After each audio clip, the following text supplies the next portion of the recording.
Bienvenue dans Les Invisibles, le podcast de TV Monaco qui met en lumière les femmes et les hommes de l'ombre du sport, de la principauté. Dans ce podcast, je donnerai la parole à celles et ceux qui travaillent avec les athlètes, avec les clubs, mais aussi au sein même des compétitions et des événements sportifs de Monaco. Projecteur, micro tendu à celles et ceux que l'on n'entend jamais ou trop peu. C'est parti pour Les Invisibles.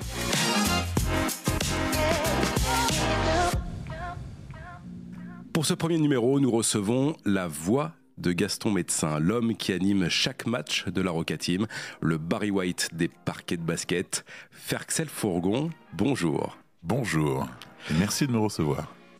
C'est un plaisir. Écoutez, Ferxel, j'ai l'habitude d'être l'homme à la grosse voix. Je dois dire que j'ai un sacré concurrent aujourd'hui. Mais écoute, c'est un avantage, n'est-ce pas, d'avoir une voix qui nous permet de pouvoir faire de multiples choses et déjà d'avoir de belles fréquences, mais surtout parfois de déranger aussi autour de soi, parce que combien de fois on nous dit « tu peux parler moins fort ?» C'est vrai. On formera un magnifique duo. Ça serait pas mal. Ferxel, tout d'abord, c'est un véritable honneur pour nous de vous recevoir sur cette première émission. Vous êtes notre tout premier invité, un des plus emblématiques de Monaco et sans doute l'un des moins invisibles, contrairement au nom que cela porte, du fait de vos nombreuses casquettes ici. Alors, oui, c'est vrai, j'ai beaucoup de casquettes à Monaco, mais elles ne sont pas toutes forcément visibles. Hein. J'aime bien aussi travailler dans l'ombre et dans l'organisation des manifestations, quelles qu'elles soient. Alors, d'abord, mon premier travail est au gouvernement, dans le service du culte, auprès de notre archevêque et du diocèse de Monaco, où je suis responsable du protocole. Je donne aussi un coup de main à la communication pour le diocèse. Et après, l'histoire de ma vie a fait que je me suis retrouvé dans dans des situations qui m'ont poussé à rencontrer des gens et qui m'ont proposé aussi de venir travailler avec eux. Je pense à l'Opéra de Monte-Carlo, puisque je suis régisseur lumière à l'opéra. Alors ça, c'est beaucoup dans l'ombre. Hein. Je suis dans une cabine avec un intercom sur la tête à donner des tops pour tout ce qui est lumière, vidéo, son, poursuite. Parlons de votre outil de travail maintenant. Cette voix très singulière, très grave, très puissante, d'où elle vous vient ? Alors, de mon père et de ma mère, en l'occurrence, à la base. Je m'en doutais un petit peu. Elle me vient d'où ? En fait, après mes études, j'ai eu un cancer. J'étais malade pendant 1 an et demi en chimiothérapie. Je suis en rémission complète aujourd'hui, merci Seigneur. Et après cela, je me suis dit, bon, profitons de la vie, faisons quelque chose, je suis jeune, faisons quelque chose d'un peu marrant. Et il y avait un casting au Jimmy's, et pendant 3 ans, j'ai été disc jockey résident du Jimmy's. Eh bien, il se trouve que dans cette période-là, j'ai rencontré des personnes qui ont des voix extraordinaires. Je pense particulièrement à un autre animateur radio bien connu des Italiens sur RMC qui s'appelle Maurizio Di Maggio, qui a une voix incroyable. Après, j'avais aussi la passion du basket. Je suis arrivé au basket en baby basket avec Robert Parent sur l'esplanade de Fontvieille à 4 ans. Ma génération, c'est les Jordan et consorts.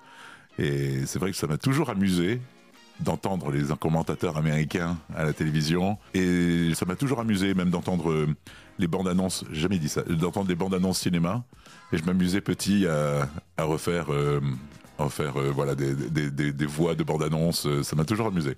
Ça se travaille une voix comme ça ?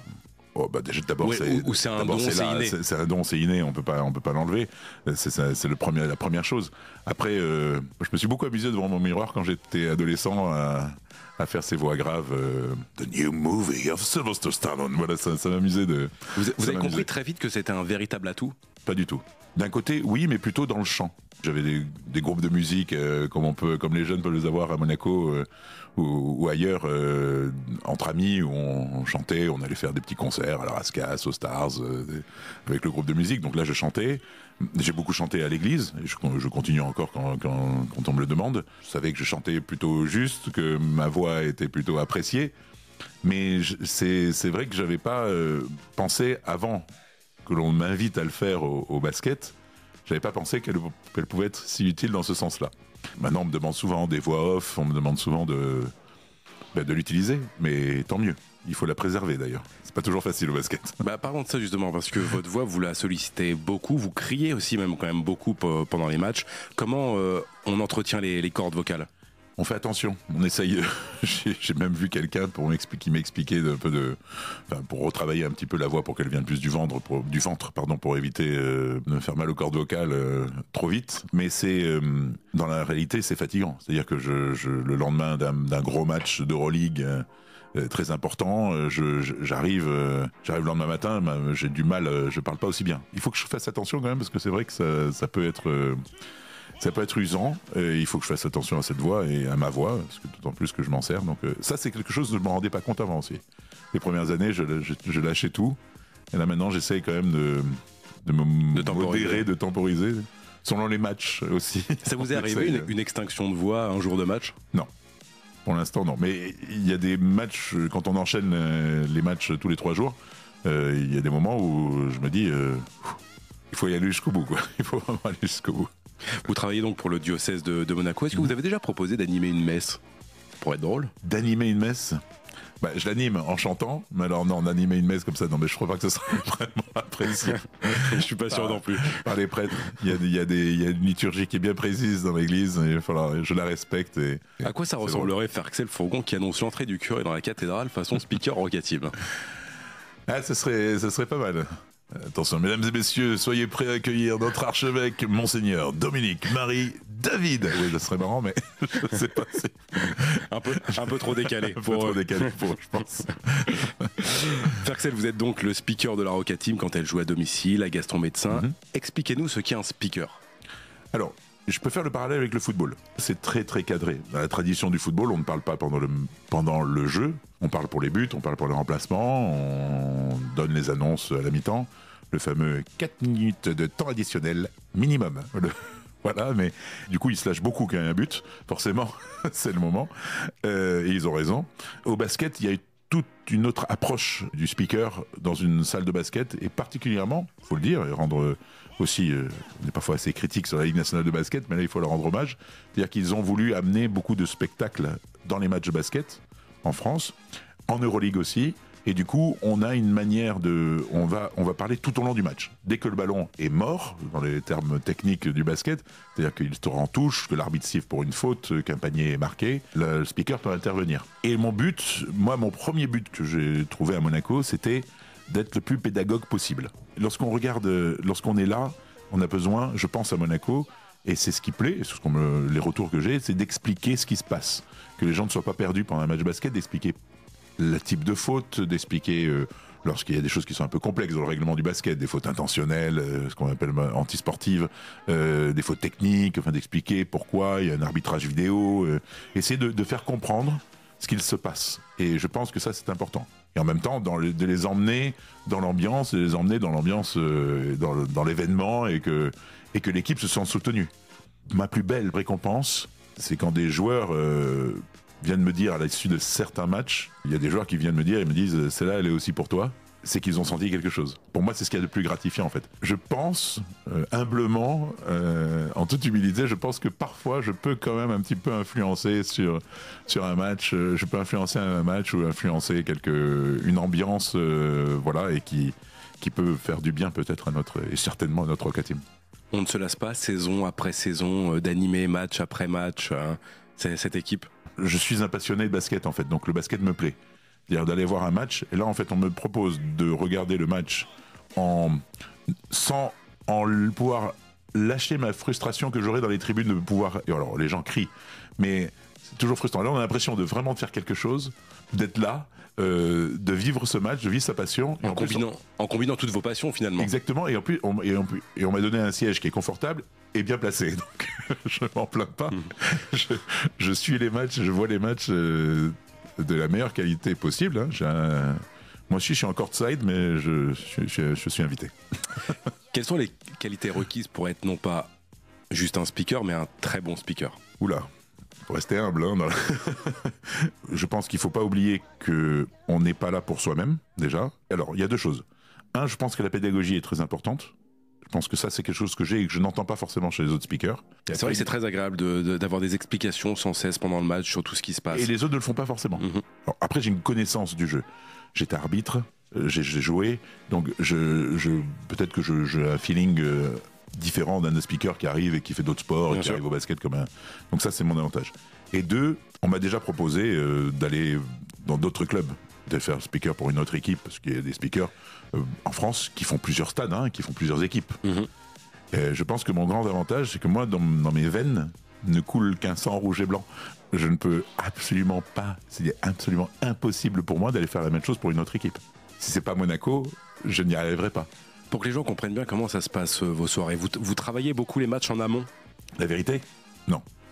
Parce que vous suivez peut-être déjà le basket énormément. Oui, et que... je le suis, je comprends. Après, j'ai des... entre guillemets, j'ai mes conseillers, entre guillemets, en fait, non, j'ai mes amis d'enfance avec qui je joue au basket et qui me parlent, qui me disent des choses. Avant les matchs, je vais souvent voir, j'en ai un qui est très, qui suit beaucoup l'Euroleague, qui connaît bien tous les joueurs, etc. Alors, avant les matchs, je lui dis, bon, alors il s'appelle David, il se reconnaîtra. Il me dit, bon, il y a qui ce soir? C'est qui les bons? C'est qui les grands? Voilà. Mais non, je m'amuse. Parfois en Betclic Elite, j'arrive, je sais même plus contre qui on joue. J'arrive. C'est beau de l'avouer en tout cas. Je redécouvre. En Euroleague, on est plus dedans. Il faut pas se mentir. Je veux dire, c'est pas. Il y a rien de. La Betclic Elite est aussi très importante. C'est le championnat local. Mais c'est vrai qu'il y a des matchs qui sont plus ou moins importants. Et on peut pas sur. L'année dernière, on a fait 43 matchs à domicile. On peut pas être à fond. On n'est pas des surhumains, donc on peut pas être à fond tout le temps. Donc il faut forcément concentrer son énergie sur les matchs qui sont importants. Et donc voilà. Donc oui, il y a des gens autour de moi qui m'aident, qui me supportent. Et j'ai toute une équipe. Je ne suis pas seul. Dans mon équipe, il y a des jeunes passionnés de basket, avec qui, pour donner un exemple, s'appelait mon père, avec M. Giordano, a organisé la venue en 1992 de la Dream Team, ici à Monaco, pour s'entraîner avant les JO de Barcelone. Ils sont venus à la salle Gaston Médecin, et nous on était ramasseurs de balles, pendant toute une semaine, avec la Dream Team. On les a vus du matin au soir, on était avec eux, on a même fait un petit match contre eux à la fin. Ce fameux match à huis clos, nous on y était, on était sous les paniers, on l'a vu ce match entre Magic Johnson et Michael Jordan, on était là, présents. Là on était en 1992, on parlait d'une autre équipe, de l'équipe professionnelle de l'époque, Robert Smith, tout ça. Et avec ces mêmes amis, on faisait les statistiques des matchs de Pro A de l'époque. Tout ça, je le fais avec mes amis d'enfance, la direction du club, que ce soit le président, Alexander Fedoritchev, que ce soit son directeur, Alexis Yefimov, ils me font ressentir en fait de faire partie d'une famille. Et ça, c'est très agréable. Et ça aussi, ça fait la confiance qu'on a envie d'y être, on a envie de participer. Alors, je donne un secret pendant les matchs. En fait, j'ai mon téléphone à côté. Alexis Yefimov a WhatsApp. Et il sait très bien s'en servir. Et du coup, pendant les matchs, je reçois beaucoup de messages de pep-up messages, comme on dit en anglais, qui me poussent à aller plus loin. Parfois même à la limite du règlement.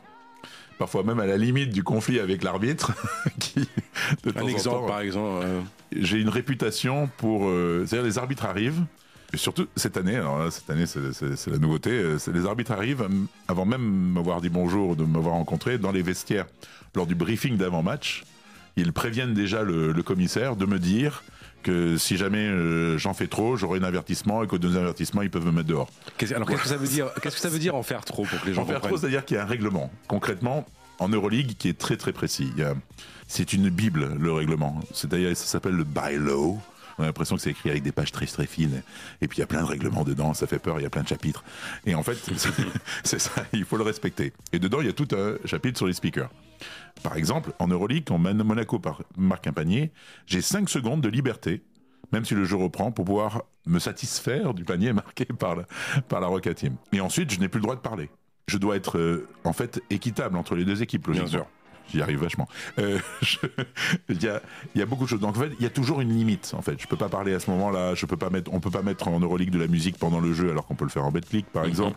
Même si le règlement en Betclic est très précis, c'est-à-dire la musique qui est une musique avec des paroles, on peut la mettre jusqu'au milieu du terrain. Ensuite, il faut l'arrêter. Tout ce qui est orgue et autres, on peut continuer jusqu'à la 20e seconde du chronomètre de tir.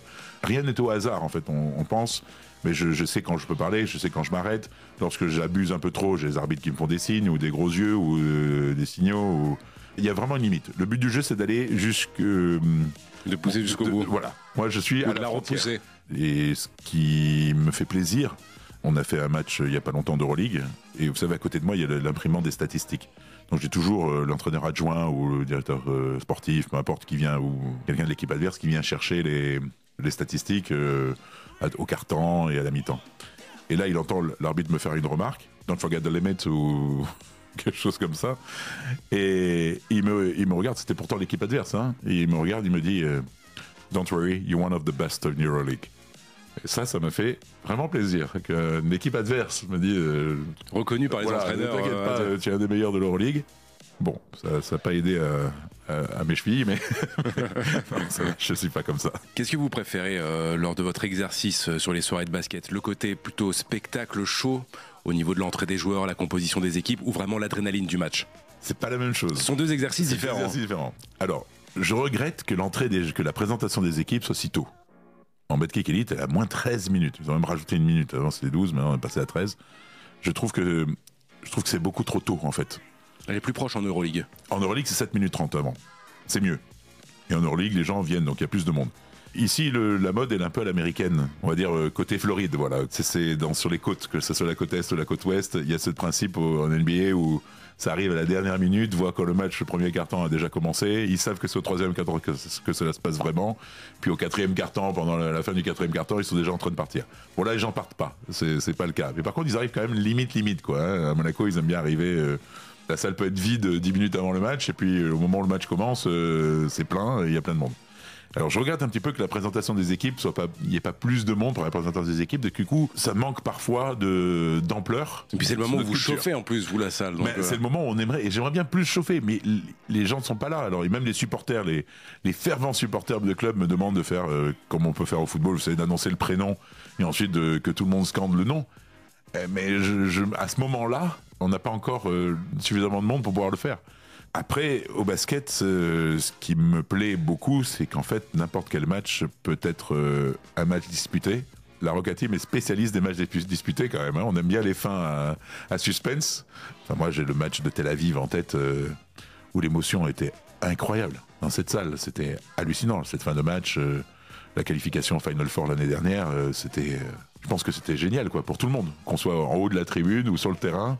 C'est génial quoi. Au basket, même un petit match de week-end de Betclic Elite, s'il termine à 2 points, à la fin, va vous provoquer une excitation. Bien sûr. Voilà, qu'on va retrouver au football, mais dans les grands matchs, les matchs de Champions League, ou dans des matchs, ou dans des fins de championnat, ou dans des matchs d'équipe nationale, où là, oui, il y a un peu cette tension mais au basket, c'est souvent. Et vous transcendez vraiment complètement pendant les matchs, et vous finissez souvent même plus en sueur que les joueurs. Clairement. Alors en plus la salle, elle est fraîche au début, ils la rafraîchissent de nouveau à la mi-temps, mais ils peuvent pas laisser la clim en permanence, tourner à fond. Donc du coup c'est vrai que la chaleur a tendance à monter. Ah oui, c'est intense. Mais c'est ce qui fait aussi, je pense, la qualité de ce que je fais aussi. C'est parce que je suis complètement dedans. Si vous deviez choisir une autre salle que la salle Gaston Médecin, que ce soit en France, en Europe ou même aux États-Unis, laquelle vous choisiriez? Alors je choisirais déjà la nouvelle salle que Monaco va construire. Bonne réponse. Elle est bonne celle-là. Mais oui, ça, alors d'abord, voilà, ça j'ai un grand espoir. J'ai un grand espoir qu'un jour on ait une belle salle, mais qui soit pas une salle, qu'on la voit pas comme une salle de basket à proprement dit. C'est-à-dire, je pense qu'il y a besoin d'un outil à Monaco, un Zénith qu'on n'a pas à Monaco pour pouvoir accueillir comme ce qui a été des fait concerts. à Lyon. Voilà, un endroit où on peut accueillir des concerts, on peut avoir un espace plat. On a beaucoup de salles de spectacle, je les connais, hein, toutes les unes derrière les autres, mais c'est des vraies salles de spectacle, c'est-à-dire qu'il y a un plateau, il y a un cintre, il y a des chaises, voilà. Mais on n'a pas de zénith où on peut tout démonter, mettre tout au milieu et faire une scène ronde ou créer quelque chose de différent.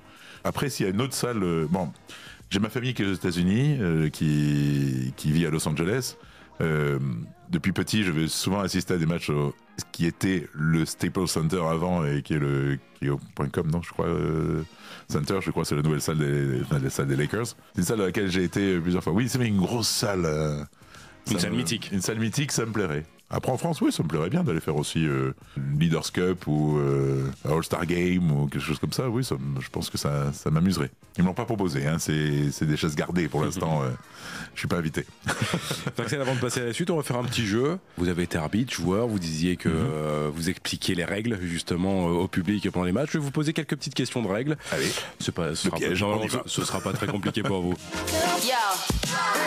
Combien de temps un joueur a-t-il pour effectuer un lancer franc? Je crois que ça doit être une limite raisonnable, mais je suis pas sûr qu'il y ait un temps imparti en secondes. Je crois que c'est au jugement de l'arbitre, c'est une limite qui doit être raisonnable selon... Il y a un temps. Il y a un temps? C'est des questions pièges, ça. Ouais, je dirais, allez. Qui, à mon avis, n'est pas tout le temps respecté. Ouais, 10 secondes? 5 secondes. 5 secondes pour faire un lancer franc? Ouais, un joueur a 5 secondes pour shooter. Bon, et je pense que c'est très très peu respecté. Ouais, alors franchement, hein, oui, je pense que... J'ai jamais vu siffler ça, je pense, de tout. Un joueur qui aurait dépassé. Même jeune, je me souviens absolument pas avoir sifflé ça. Par contre, ce que je peux dire, c'est que le shooter le plus rapide de lancer franc de la Roca Team, c'est Eli Okobo. Ça va très vite. Oui, lui, il a le ballon, 2 coups d'épaule et ça shoot. Si je vous parle désormais de la règle des 8 secondes. La règle des 8 secondes, c'est le temps qu'il faut pour pouvoir passer le ballon dans la zone avant. Et donc c'est facile parce qu'on se repère sur le chiffre 16 du chronomètre de tir au-dessus, puisqu'il y a 24 secondes. Il y a 24 secondes pour faire l'action. Donc voilà, les arbitres ont les yeux sur le même chiffre que nous. Hein. C'est le chronomètre ils se basent sur le chronomètre de tir. Hein. Ils ne font pas ça au hasard, d'autant plus que le chronomètre est affiché, donc ils sont obligés, mais c'est ça. 8 secondes pour passer la balle en zone avant. Peut-on marquer contre son camp volontairement? On peut marquer contre son camp volontairement, mais les points seront crédités à l'équipe adverse. Alors, on ne peut pas marquer volontairement contre son camp. C'est interdit par la FIBA.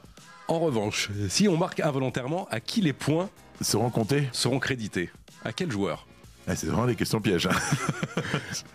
J'ai dû le savoir, hein, parce qu'il y a un moment donné, je connaissais ce règlement par cœur. Je sais qu'il y a un chapitre là-dessus dans le règlement. Alors, pour être totalement honnête, il y a 2 versions. Il y a la version NBA et la version FIBA. D'accord, donc la version FIBA, c'est celle qui s'applique chez nous.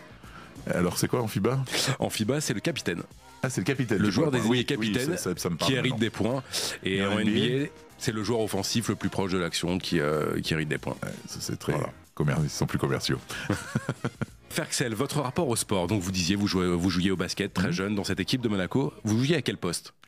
Alors moi je jouais c'était 2 ou 3, parce qu'en fait je suis pas si grand que ça, hein. Même si je fais 1m93, je suis pas pour le basket.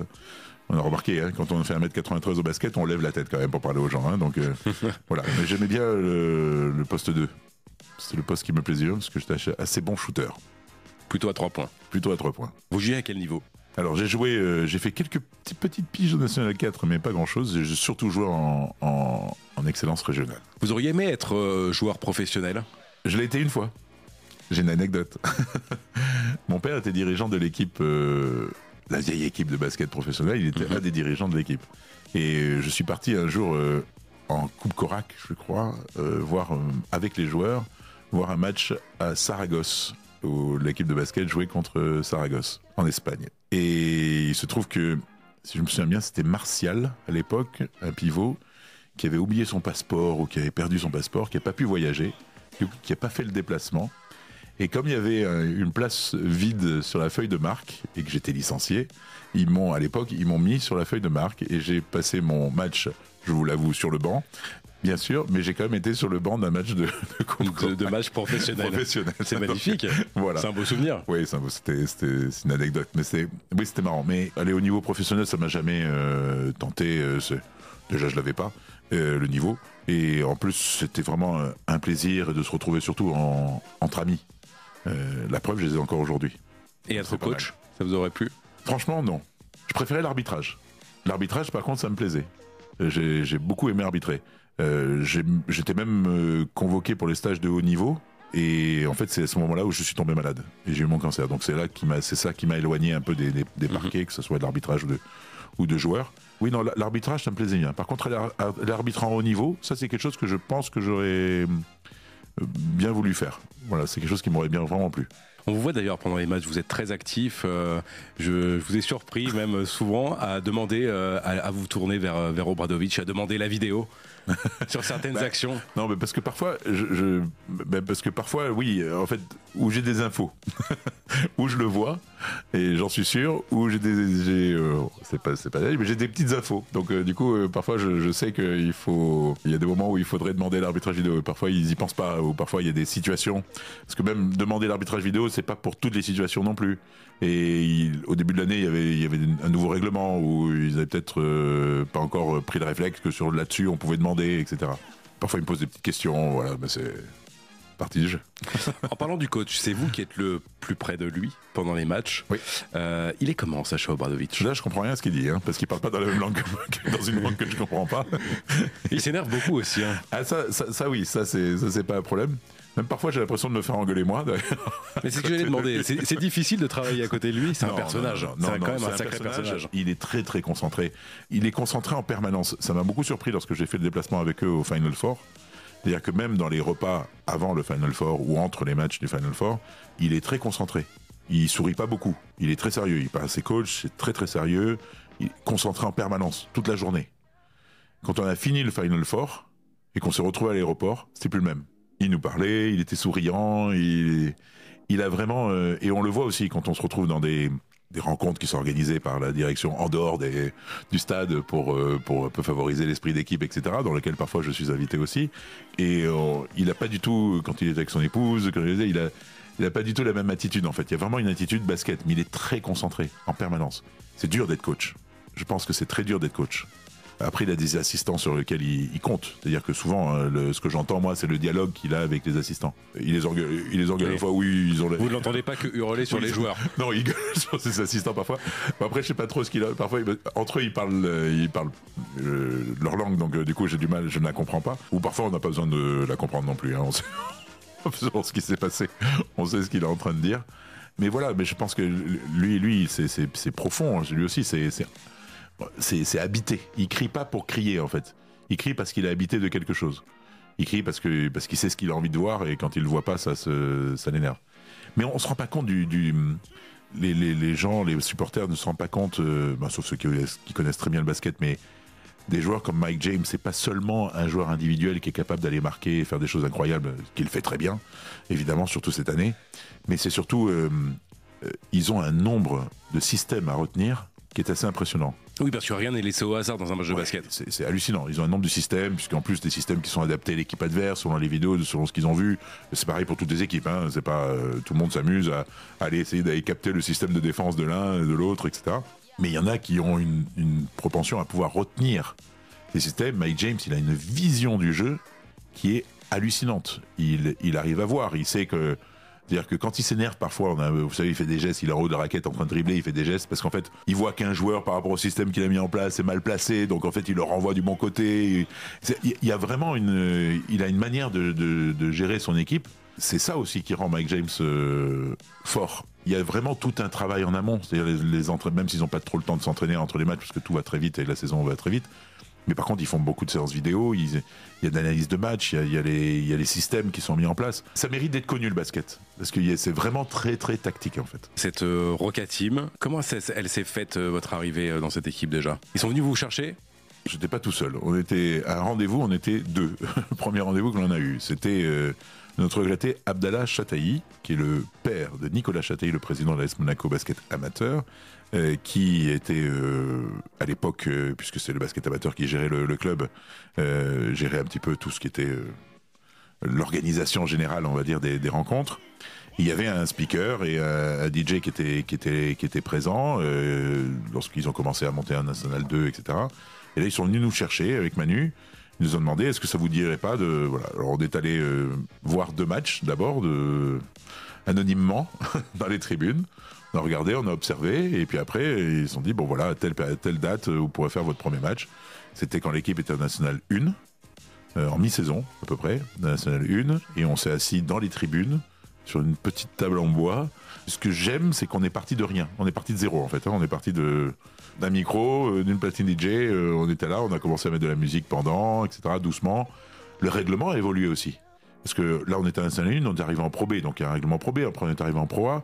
Et là aussi, la Pro A, le règlement a changé. Je ne suis pas, et j'en suis fier, je ne suis pas aussi complètement innocent par rapport au changement de règlement et le fait d'utiliser la musique pendant le match. J'ai fait partie de ceux qui ont insisté beaucoup à Paris en réunion de speakers pour que ça puisse se faire et que ça puisse se passer. On est arrivé à faire évoluer ça, d'avoir vraiment la possibilité de faire une animation pendant les matchs de Betclic. Et tout ça, petit à petit, on a déménagé. D'abord, on a eu une table un peu plus grande. Après, on a déménagé de l'autre côté, derrière la table de Marc, où on s'est mis en place. On était toujours à les tribunes. Après, moi, le règlement a fait évoluer. Le speaker est passé à la table de Marc. Et maintenant, il se retrouve dans la nouvelle salle, dans un angle de la nouvelle salle, en hauteur, puisqu'il faut plus de place et surtout vendre plus de place. Donc, on a libéré les sièges qui étaient occupés. On s'est mis dans un angle. Et moi, je suis seul à la table de Marc et je communique avec eux qui sont au-dessus. Quel est votre regard sur la Roca Team actuelle ? Quelle chance nous avons. On vit quelque chose d'extraordinaire. Les habitants de Monaco peuvent, à moins de... Allez, on va être large, on va dire que le soir, il y a moins de trafic. À moins de 10 minutes en voiture, aller à Fontvieille et voir le meilleur du basket européen. Voir l'équivalent de la NBA en Europe.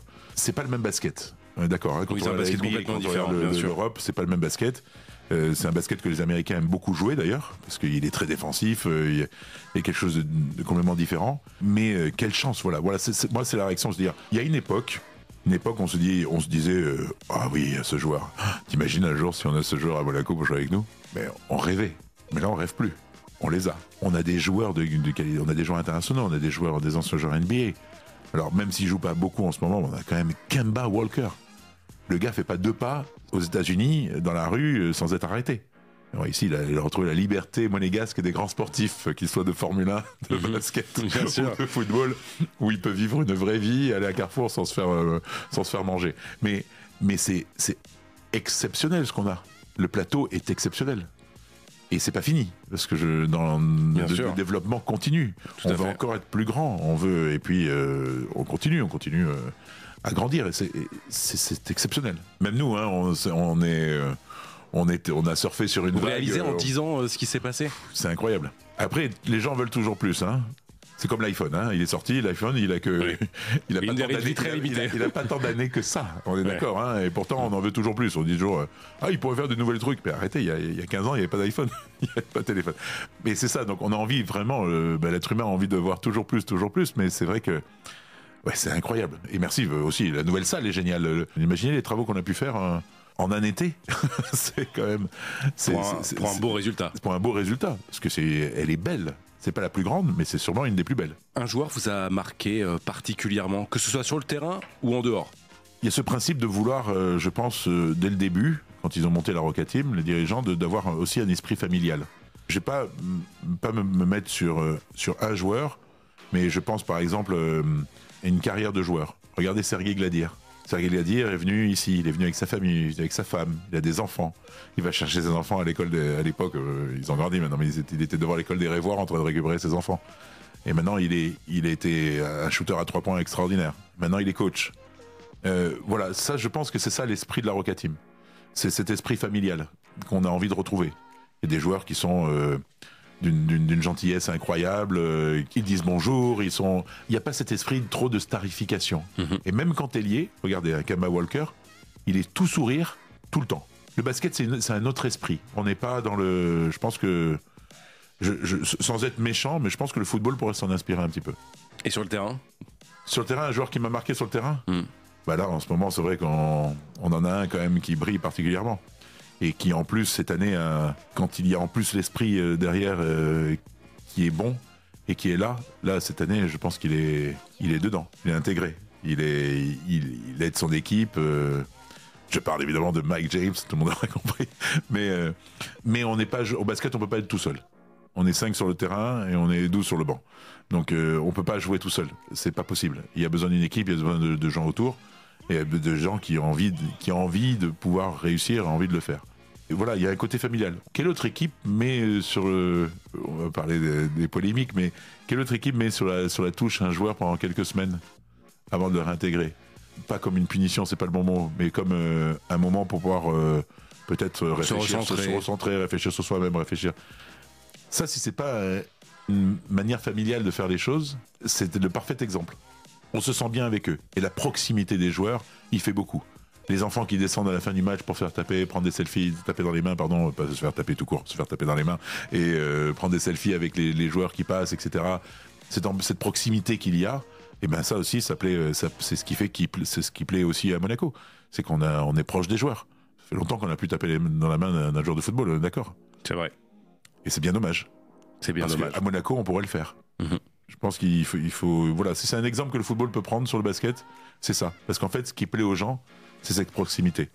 C'est pas un jugement que je porte sur le football, bien sûr. Ni sur les joueurs. C'est pas, je n'ai rien, ni sur l'organisation.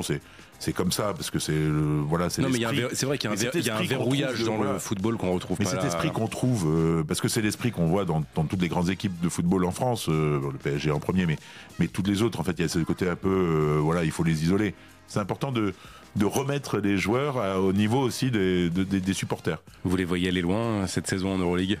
J'aime pas parler du futur, c'est un peu superstitieux, parce que là il faudrait pas être superstitieux, mais je suis un peu, j'aime pas parler du futur, mais je pense que j'aime bien être au jour le jour, mais je pense que pour l'instant, en tout cas, on est bien placé, et je suis, voyant les autres années la montée en puissance que les joueurs ont, et la montée en puissance de l'équipe, lorsqu'on arrive forcément dans les phases finales, les playoffs, c'est là où la motivation se décuple, c'est là où tout le monde a envie d'aller. Donc en voyant ce qu'ils font maintenant, actuellement, comment ils étaient les autres années, et ce qu'on a fait, et comment ils sont maintenant, et ce qu'on pourra faire, j'ai bon espoir. Avant de passer à la salle Gaston Médecin dont on va parler, je vous propose un dernier petit jeu ensemble.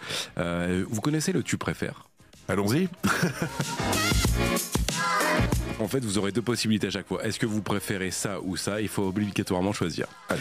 Ferxel, est-ce que vous préférez speaker avec une voix déraillante d'un ado prépubère ou speaker à votre voix mais annoncer systématiquement le mauvais joueur qui marque ou qui commet les fautes?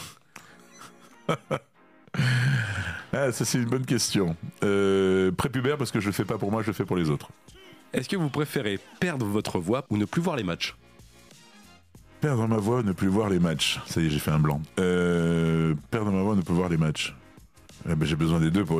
C'est difficile. C'est difficile. C'est compliqué. C'est compliqué. Non, j'ai quand même besoin de ma voix parce que ma voix me sert aussi pour le reste de la vie. Est-ce que vous préférez avoir Sacha Obradovic, coach personnel qui vous gueule dessus à chaque match, ou devenir speaker de l'Asvel? Alors là, Obradovic, sans aucun problème. Même 3. Vous arriveriez à le supporter tous les matchs? Ah oui, aucun problème. Non, surtout pas speaker de l'Asvel. Non, je plaisante parce que finalement, c'est deux locomotives et on a besoin de ces locomotives en France pour que ça avance. Bien sûr. L'Asvel est aussi important que nous. Voilà. Après, je préfère l'esprit qui est, voilà. Je suis pas si impressionné que ça par Tony Parker. Allez, une petite dernière. Est-ce que vous préférez que Monaco gagne le championnat de France tous les ans, à vie, mais jamais l'Euroleague, ou Monaco gagne l'Euroleague une fois et plus jamais d'autres titres? Bon, dans le fond, j'ai envie qu'il gagne tout. Ok, ça on le sait. Mais qu'il gagne une fois l'Euroleague et puis c'est fini. Ils gagneront plus jamais l'Euroleague. Après, c'est terminé. Non, je pense qu'on a quand même intérêt à gagner le championnat de France plus souvent pour continuer à construire. Très bien. On va donc s'intéresser maintenant à cette salle Gaston Médecin que vous faites vibrer à longueur de match.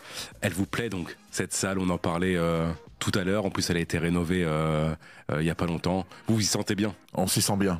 Je pense que la magie de cette salle, la différence avec l'ancienne, c'est les arrondis des angles. Voilà, le fait de l'avoir fait en... Saint-Etienne ne m'en voudra pas, mais de l'avoir fait en chaudron, ça change tout en fait. Ça donne une vie à cette salle et puis ça en fait une des salles les plus bruyantes. Vous avez vu qu'il y a eu une news Instagram qui est passée de l'Euroleague et qui nous a mis à la 3e position des salles les plus brillantes d'Euroleague. C'est l'Euroleague qui le dit, hein. C'est pas nous. Hein. C'est dû à la disposition du coup de la salle? Oui, c'est dû à la disposition, c'est dû aux supporters surtout. C'est dû aux supporters qui sont là et qui soutiennent et qui ont envie.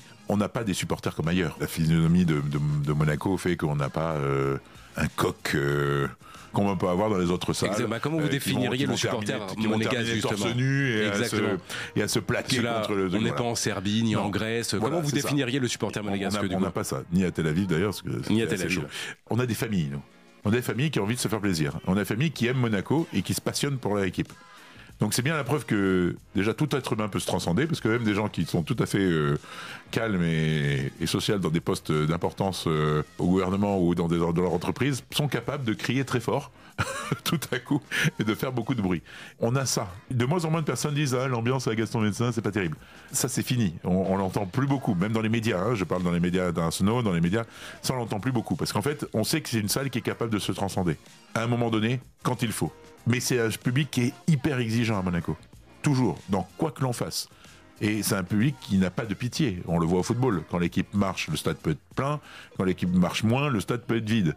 Il n'y a aucune pitié. Donc tant que l'équipe de basket marche, je ne fais pas d'illusion. Si demain l'équipe de basket ne marche plus, le stade ne va pas être aussi plein que ce qu'il est aujourd'hui. Donc c'est important de garder le niveau. Et ça, c'est essentiel.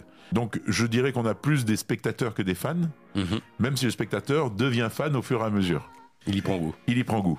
Et quand il y prend goût, par contre, il répond très bien. Et évidemment, dans les autres clubs, qu'ils soient derniers du classement, premiers du classement, les gars, ils chantent de A à Z, du début du match à la fin du match, en étant torse nu et en poussant. Ça, on n'aura jamais ça à Monaco. Vous en rêveriez quelque part ? Non. Sincèrement, c'est pas quelque chose qui vous attire ? Non, pas du tout. Pas du tout. Je pense que, justement, on arrive à prouver... Le basket a réussi à prouver qu'il peut s'adapter au public de Monaco. Et le public de Monaco s'adapter au basket aussi. Je pense que ce sport correspond bien au type de la population de Monaco et au type de public que nous avons. C'est un sport qui peut être élégant, c'est un sport qui est élégant dans le respect. On est d'accord, on a un respect des arbitres au basket qui n'a rien à voir avec d'autres sports. C'est un monde qui est poli. Dans les tribunes, on n'entend pas fuser des insultes et des gros mots tout le temps. Ça reste lissé. Donc, on peut venir avec ses enfants, donc on peut venir avec sa famille, donc on peut passer un bon moment, donc on a envie de venir. Le basket, il fait beaucoup. On est dans le plaisir. Voilà, on est dans le plaisir, on n'est pas dans la folie, on n'est pas dans le débordement, on n'est pas dans la violence, on n'est pas dans l'insulte. On est simplement dans le plaisir. Et le basket, comme c'est un sport américain, ça reste avant tout un show, ou en français, un spectacle. En fonction des matchs, et notamment en Betclic, la salle se remplit plus ou moins. C'est difficile de garder la motivation et de pousser une salle quand ça sonne un peu plus creux ? Alors concrètement, oui. Parfois j'ai l'impression d'être au centre nautique en train de ramer. Parce que parfois, parfois c'est un peu seul. Alors si en plus Monaco mène de 20 points et qu'on est dans un match Betclic Elite et qu'il est 14h un dimanche après-midi, c'est pas toutes les conditions ne sont pas forcément réunies pour être motivé. Mais après, voilà, c'est une réalité. On ne peut pas faire 43 matchs à fond, à domicile. Ils en ont plus de 80 à faire dans l'année. On ne peut pas tout faire à fond. En NBA, ils l'ont bien compris. C'est-à-dire qu'il n'y a pas du tout la même intensité pour des matchs de saison régulière que pour des playoffs. Voilà, c'est une habitude. Mais il y aura toujours, même s'il n'y a pas beaucoup de monde, et même si s'il y a toujours un suspense à la fin, eh bien, il se passera quand même quelque chose. On en parlait tout à l'heure, vous rêvez d'une salle plus grande quand même. Bien sûr. On rêve tous d'une salle plus grande. Après, il y a la faisabilité, il y a des... Mais de toute façon, ça revient tout le temps sur le tapis, puisque la salle Gaston Médecin pour l'Euroleague, déjà, elle n'est pas dans les normes. On arrivera à faire cela si jamais on ne s'obsède pas sur le fait de vouloir faire une salle de basket. La solution à Monaco, pour moi, c'est un complexe. Et c'est vrai que peut-être c'est aussi une solution d'avoir un zénith pour faire venir des groupes de musique au lieu d'aller au Nikaya qui viennent chanter à Monaco. C'est aussi, peut-être ça aussi, c'est ça l'attractivité locale. Donc si on a un complexe qui est comme cela, je dis, ce que je vous disais tout à l'heure, moi je pense que c'est ça la solution, et dans lequel on peut aussi faire des matchs de basket. Mais peut-être que tous les matchs de basket ne se feront pas, Gaston Médecin pourra être utilisé encore pour la Betclic, pour être utilisé pour certains matchs d'Euroleague, et puis les gros matchs, les playoffs, tout ça, peut-être que on aura un outil sans se sentir à l'étranger. Parce que le but du jeu, c'est de l'avoir à domicile, parce que, il faut répondre à une exigence réglementaire, certes, mais après, il faut qu'on soit chez soi. On joue à la maison, on joue dans notre pays. Je me sentirais pas d'aller, à Nice, par exemple. Voilà, Nice, Antibes. S'il faut le faire, on le fera. Mais je me sentirais pas de régulièrement d'aller faire des matchs d'Euroleague dans d'autres villes. Enfin, il y a pas de sens, en fait, il y a pas de sens dans l'esprit. Après, si ponctuellement on fait un match à l'extérieur pour faire un grand événement comme des clubs parisiens vont le faire à Roland-Garros ou à Bercy ou à la Défense Arena là, il y a quelques jours pour Nanterre quand ils ont reçu Monaco, ils ont profité, voilà. Et la preuve, voilà, Monaco, l'image de Monaco maintenant, ils ont rempli quand même une salle de 16 000 places. Ce match-là, ils n'auraient pas pris d'autres équipes pour le faire. Ils ont pris ce jour-là la Défense Arena pour faire leur match parce que Monaco venait les rencontrer. Ça montre l'aura maintenant que l'équipe de basket, même en Betclic Elite, a en France. Vous me ferez croire ce que vous voulez. Oui, le football, c'est le premier sport en France. Tout le monde regarde le football. Déjà, je ne sais pas si avec toutes ces chaînes payantes, tout le monde le regarde autant qu'avant. Je ne sais pas comment se dire, mais dans la rue, dans les gens qu'on croise, dans les chaussures qu'ils achètent tous les jours, même de la marque du maillot du PSG, c'est bien Jordan qu'il y a dessus. Hein. Même dans les maillots portés, on voit de plus en plus de maillots de NBA traîner dans la rue. Concrètement, le premier sport que l'on voit et qui est visible ailleurs, ce pourquoi on paye des centaines de milliers d'euros parfois, de dollars pour avoir des chaussures uniques qui n'existent pas, etc. On est d'accord, c'est pas les chaussures de foot, hein, c'est bien les chaussures de basket qu'on achète. Donc le basket, aujourd'hui, c'est quand même, dans le streetwear, c'est quand même ce qu'il y a de plus développé. Animer un match dans un Zénith plein, ça vous fait rêver? Ah, j'aimerais bien. Oui, sincèrement, j'aimerais bien. J'aimerais bien. Après, maintenant, il y a des équipes, il y a une entreprise en France qui s'occupe de l'organisation de tous ces matchs spéciaux, hein, qui s'appelle Sport Plus Conseil, d'ailleurs, voilà, et qui organise. Bon, pour l'instant, ils ont leurs speakers.